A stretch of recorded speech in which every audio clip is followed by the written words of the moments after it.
Hi, everybody. My name is Celia Louise, and I'm here with my friend Janis today, and we are going to be talking about connection in relationships, connection during COVID, the importance of connection. This is an extension of our very often walks that we do together, and so we decided that we would create this podcast called Talk With Us. So we invite you to give feedback and share stuff and come up with topics that we will talk about in the future. Yeah, I want to introduce myself. I'm Janis, and I am the founder of My Body Couture. I help people feel better in their bodies. And I met Celia in a yoga class a couple years ago, and we connected right away. During COVID, she became my quasi neighbor. We actually live a great distance apart. And so we started walking together and really realizing that we were doing two things. We were connecting with our bodies on these walks, but we were also connecting with each other. And we've spent hours and hours, literal hours and hours and hours over the course of the summer, into the fall, into the winter, just really talking about meaningful topics to us. Connecting was a common theme that kept coming up. Both of us have professional jobs where we work with people to help connect back into themselves. So my job is the body, and Celia's is emotions. Exactly. And connection really, really runs our emotions. If we're not connected, our emotions are all over the place. If we're too connected in, destructive ways, our emotions are also all over the place. And we feel all that connection in our body. So yeah, we've had some really interesting conversations, and we thought we'd start with this one because we're in January 2021. It's COVID, everything's in lockdown still, and so connection is the new bottom of Maslow's hierarchy of needs. The recent social science in the last 20 years has shown that that is the most important need ahead of food, shelter, and water, simply because you don't get food, shelter, or water as a baby human unless you actually have somebody who's connected to you, loving you enough to give it to you. And that doesn't actually stop. There's a book by a social scientist, Matthew Lieberman, called Social. And he actually talks about what our brain does when it's at rest. And it thinks about social things all the time. I don't know how they actually figured this research out, but it's fascinating to me that our brain at rest for 95% of the population is connecting to others, thinking about compassionate thoughts or angry thoughts, whatever. It's always doing that. Connecting thoughts, yes. And you know that, right? Because Interesting we're that always we ruminating. actually aren't even more aware of that, because there was it's a famous study. Just about everybody's familiar with this idea. I believe it was in Romania, but if babies are not held and touched after birth, they die. And yet somehow we grow up and we're living in a cultural moment of the self. So we often bump in self everything. And a lot of those are really presented to us in the way that if we love ourselves, only then can we earn love from other people. And I find that really fascinating because most of us are aware on a base level that, babies are going to die without this connection, but it doesn't seem to translate into what we think of as adults. So many of us are really carrying around these triggers and these anxieties and these shame concepts. So when we do go to connect with other people, we present that with a lack of practice and a whole lot of fear, and we do feel alone. And then not only that, we're told culturally that we should have this, there's a ton of narratives I've been exposed to, but we should be fully healed and we should love ourselves and we should focus on everything related to the self before we actually get those connections. Right. And I remember this conversation that we had, and it was really all about we heal better when we're in relationship with somebody, and that it's very difficult to heal and self-love on your own. It's much easier when you've got somebody to coordinate your healing with, really. It's getting into that coherence in the heart coherence space, and actually having somebody to reflect back with you. It makes the process so much faster, as long as it's in a healthy relationship with somebody who loves and cares about you and wants to grow with you. I think that the other day we were talking about self-regulation, and that is a super important concept because the idea of self-regulation is what happens when, sorry, co-regulation, not self-regulation. Co-regulation is what happens when a mother picks up a crying baby. So that baby and mother's heart rate will sink, their breath will sink, and the baby will calm down, provided that the mother's not agitated and irritated and flying off the ceiling. But if the mother is, then the baby's going to probably stay in that state of agitation. So most of us have that early experience where at least a caregiver in our life actually took that step. They comforted us and they showed us that sense of co-regulation. But as adults, we maybe didn't follow through that in that whole cycle where we learned that self-regulation, but we think we're supposed to do it ourselves. Only when we actually feel fully confident and regulated and calm can we make those connections. So how many times have we had those states of anxiety and then felt like we couldn't, join some sort of social event or move forward with connection? We just self-isolated basically because what we need most is that co-regulation. We lack the self-regulation, and then we're in that cycle where we can't get either. That's right. That actually just that thought brings me back to kindergarten. So I grew up in a city called Winnipeg in Manitoba in Canada. And my mom used to drop me off to kindergarten every morning, and I would walk into John Defoe School and into the classroom. And if you were late, the teacher puts you with a dunce cap on your head in the corner of the room, sitting looking into the corner and with your back off. Now, I had only ever been late once. My mom was always really good about driving me there on time. And I was mortified. I was so I was so sad. I was scared. I was worried about being late. I'm like, what, 4 years old. And I was sitting there crying in the corner. And I really just wanted somebody to come over and hug me. But I had to sit there with a dunce cap on. Goodness. In my corner of shame for being late. And so things like that, when things like that happen when we're young, things like that get lodged in our body. So the emotion code process that I do that, pulls trapped emotions out, pulls things like that out, because there was nobody to help me co-regulate then. It was the corner of shame with the dunce cap on. And now I know why when we're not meeting perfectly at the corner. So Celia and I live equidistance from a particular corner of the city, and we figured out to meet there. And so we'll text and say, let's meet at the corner at 3:30. And quite often she's running a little bit behind me and is always, kind of anxious and tense and geared up. But it's because you have this whole story of shame associated with that. So you're slightly triggered by the fact that you're running a block behind, which frankly, we're going for a 10-kilometer walk. So if I have to walk an extra block, it doesn't matter. But that actually explains to me why you're always really flustered and kind of set a little bit sideways by that, because you had that experience when you were young, and in your nervous system that is linked to social isolation, it is linked to shame, it is linked to failure, it's linked to actually being literally physically excluded from the rest of your kindergarten tribe. Yes, you're right. I've actually never looked at it that way. And you are right. I love to be on time, and often I love to be early. So when I am late, it drives me crazy. Yeah, I don't like that exclusion from the tribe. We all want to be part of the tribe. It's our safety. Yeah, absolutely. Literal physical safety. So our bodies actually process the pain of rejection from the rest of human beings the same way that we process physical pain. It is not that different to be stuck in the corner with a dunce cap than it would be to drop something on your foot. So our body literally goes into that pain cycle. We go into that physical cycle where we feel the same neurons light up in our body, but we don't actually typically have that awareness. So we think of those as two completely separate things.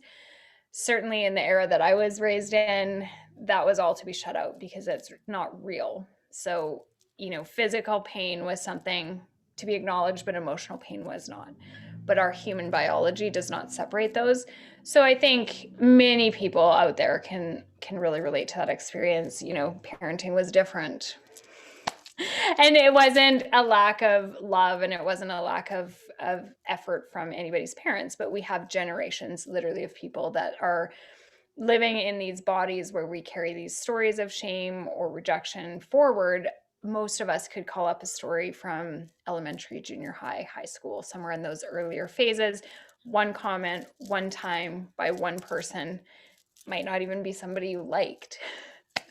I remember a body shaming comment from a kid in junior high that I've had no adult relationship with. I really didn't even like him in junior high.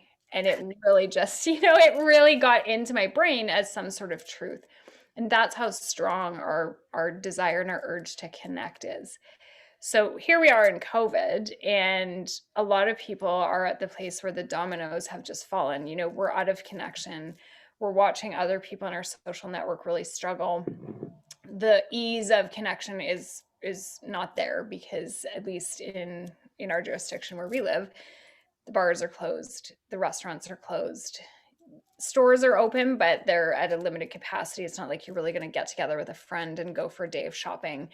So it's really limited in terms of what we can do to connect with people. So a lot of us are actually feeling a lot of emotional pain because, although it's not real, we do process some of this as being socially rejected, as being put in the corner with that dunce cap. So even though we're intellectually aware that this isn't just a we problem, it's not something I did wrong, the social network dropout still feels punitive to our bodies and to our minds. It really does. And you know that so well in your work. I also have done some of your classes. And if I want to get rid of pain in my body, you're my go-to girl.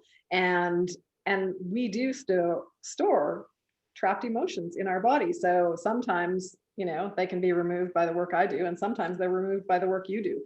But they're all felt in the body, that feeling of just like deep sadness that so many people are felt, feeling. I get so many calls from women especially, and just saying, I'm so lonely, like I just can't do this. And the senior citizens, the kids that aren't going to school, all that stuff that's not happening, all that normal energy mix. I talk a lot about energy in my work too, and we do need to exchange our energy in a positive way with other humans. Isolation, I mean, it's the worst place to be in a jail, right? Yes. And so many people are feeling that angst right now. So part of one of the reasons we wanted to do this podcast too is just to reach out to other people who want to have a couple of more faces to talk to, and share a conversation. Because if you don't have enough people in your social circle, if you can't see your family, your grandchildren, your friends, maybe you've moved to a new city like I have. Yeah. and it is harder, to find those ways to bring our energy and our joy and our love back up. Because when you go into those lower chakra emotions, the lower emotions in life of what you talked about, shame, fear, disconnection, those really, they pull your energy down, and you need to actively work every day to keep them up, especially during COVID. So connection is just essential for us right now. There's some really interesting stuff happening as well, because we are often in the position where a lot of the connections we have are very transactional. So we are spending time with other parents of children who are sharing the same sport. We are spending time with coworkers. And a lot of the conversations that we're having with that social network are very surface level. And they're not necessarily people who are going to, so on a day-to-day level pre-COVID, we may not have noticed that we actually didn't really have that connection. Or that connection level and depth seem normal because, I used to work in a corporate office, so did you. Most of the conversations around the proverbial water cooler are not actually of any depth or emotional importance. We're not exchanging or sharing vulnerabilities. We are talking about the weather and last night's hockey game and the new car that we got and just kind of these very surface level connections. For most people, those have fallen away. We still have to interact with coworkers if we have a job that we can do over Zoom. But there's a high chance that some of those parents are just not hovering around in your network anymore, etc. I know I'm a social connector. I'm really a high touch kind of communicator. And I stopped communicating with probably 90% of my network. And it wasn't kind of an active choice where I was sitting on the couch being like, ooh, but with just fewer inputs and fewer surface level entry points into conversations, many of them just fell away. And what I've noticed is that I've had much deeper conversations with fewer people. And that's been a really interesting experience for me because I do tend to have a really large social network, but many of them actually were not exchanging anything of actual substance. So I personally have actually found my connections during COVID have gotten more robust and deeper with a way narrower group of people. Yes, that's true. I did have a much bigger social circle in other places that I've lived. And then, I moved to Calgary and COVID hit. Um, you and I started walking 10K a day and doing it several times a week. And honestly, I recommend everybody find a friend, Yeah. start walking 10K a day. Yeah. And conversations unfold in ways that don't when you're, sitting having a drink or talking on the phone or on Facebook. It really gives time for the connection to grow deeper, for the conversations to grow deeper and more important. And I think that's really what everybody wants, is that deep intimacy, that deep trust and connection with other people, instead of the fear of connection. So many times I hear people say, I'm too afraid to be vulnerable. I don't want to share things like that. But that's what holds all those trapped emotions in our bodies, right? Is, you don't want to be a a water spout of negativity in all of your conversations, but you do want to be able to be vulnerable and say, this is what's going on for me. There's a lot What of I would people. say I've noticed from our conversations, though, they're not negative. They're curious, they're compassionate. We dig deeply into topics. And so, what could be on the surface, bitching and moaning about something, we go layers and layers underneath that and really get into how to move forward. I feel like it's human growth and progress and development in a way that couldn't happen if we kept it at the just venting level. So I think the other thing I've really noticed is the value of virtual community. I am part of a really robust virtual community. And I know in the past we have kind of swiped that away and said, well, if it doesn't exist in real life, it doesn't exist. And I have actually had an experience over the COVID window with a podcast group that is totally the opposite of that. We have virtual meetings that started every Thursday. Now they've kind of transmorphed, and there's a private group where it's just a select number of people that have opted into this. It's self-growth and development. But over the course of 10 months, I mean, I've encountered people that I never would have otherwise met. We spent an hour and a half every Thursday, so you get to actually know people. And then several really deep and meaningful friendships have come from that, where we're talking on the phone or we're spending time on FaceTime or Zoom. And so I think that we often kind of swipe that away and we're looking for all these new opportunities constantly. But if we focused and actually went and looked for those people that we were really connected with, maybe they don't live around the corner. Maybe they don't even live in the same city. Some of the people that I've connected with, I have a new friend in Chicago. I have a new friend in San Francisco. I have a new friend in New York. And none of those people live locally, but we're all very aligned. They were those friendships that kind of just dropped in. And that has really surprised me because I felt a long time that I wasn't really deeply connected to a lot of people locally. But suddenly I was in this virtual community where it was like pieces of a puzzle that just matched. Yes, well, I think that's the joy of Facebook and other social media things. They do actually provide a place for people to go when they don't have the deep connection that they want locally, or maybe are trying to learn something new and their friends aren't into it. So when you find that community online, it's like, oh yes, because you can expand and grow your knowledge base. I mean, I heard a quote from one group that I'm in, that if you're not, that when you stop learning, you start dying. And to me, that's true. I love to learn new things. I'm always studying something. And and being with a group of other people who are doing that is just, it's so incredibly uplifting, and it really does help to raise your vibrations. You're like, oh yeah, you can have such great conversations, and conversations feed our soul.